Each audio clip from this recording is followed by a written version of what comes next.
let's jump into our first model of a new unit, ratios and proportions.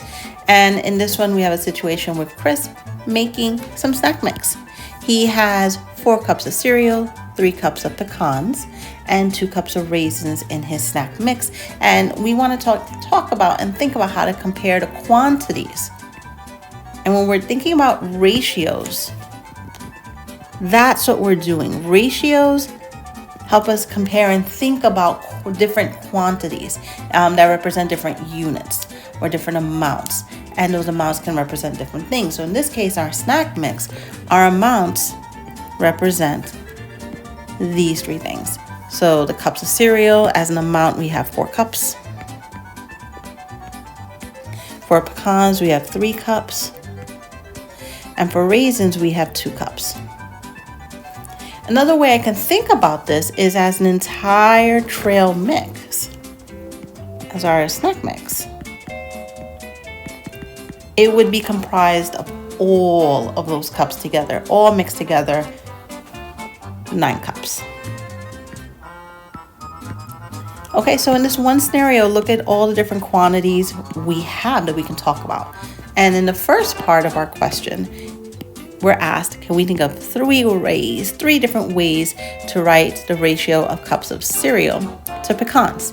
And just like with the ordered pairs when we did graphing, the order is also going to matter here. So let's put that into our notes. Order matters. In this case, we have cereal first and we have our pecans second. The first way I can represent this ratio is in words. So I can say 4 to 3. And this will represent our cereal to our pecans. And just like in a book, we're reading in order from left to right. So because cereal is first, it is the first number, the first quantity I list. Another way I can write a ratio is using these 2 little dots. We call them a colon. The 2 dots on top of each other. A lot of times we use them when we make emojis. Like you'll probably see a lot of people use them there to make images. But that's what those 2 little dots are called. And I could do a ratio like this. I still say 4 to 3. I still say it. And this is still cereal to pecans. So just like with words, I'm still reading from left to right as an order. And the last one, I can write it as a fraction.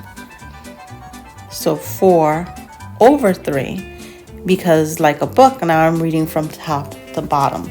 And this is still cereal to pecans. And you may be thinking, Miss, this is improper. How can I write this?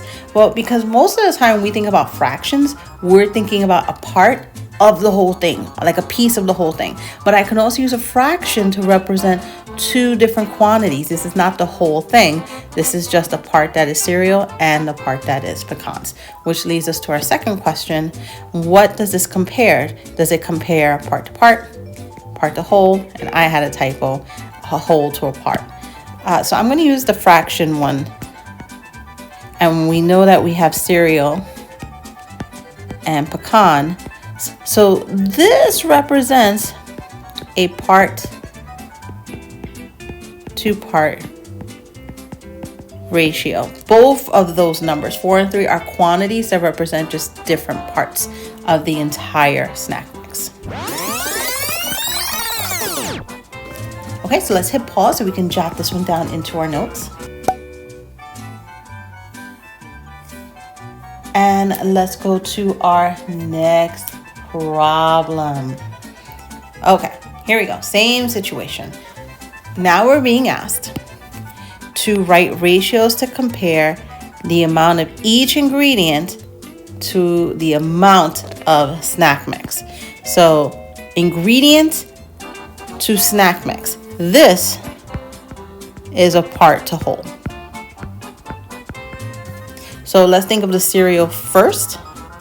I have 4 4 cups for cereal out of how many cups all together? 9. Actually, I want to write the word cereal for the quantity. I want to put that unit in there. 4 cups cereal, 9 cups of the snack mix. I want that to be super clear. For pecans, I have 3 cups out of 9. Same thing. This is just 9 cups of pecans out of 3 cups of pecans out of 9 cups of snack mix. And raisins, I have 2 cups of raisins out of the 9 cups of snack mix. So right now we've just discovered 3 different ways that we can write a ratio. They are in words, using colon, or using a fraction. And remember, the order matters. As you work with ratios, we're going to compare quantities.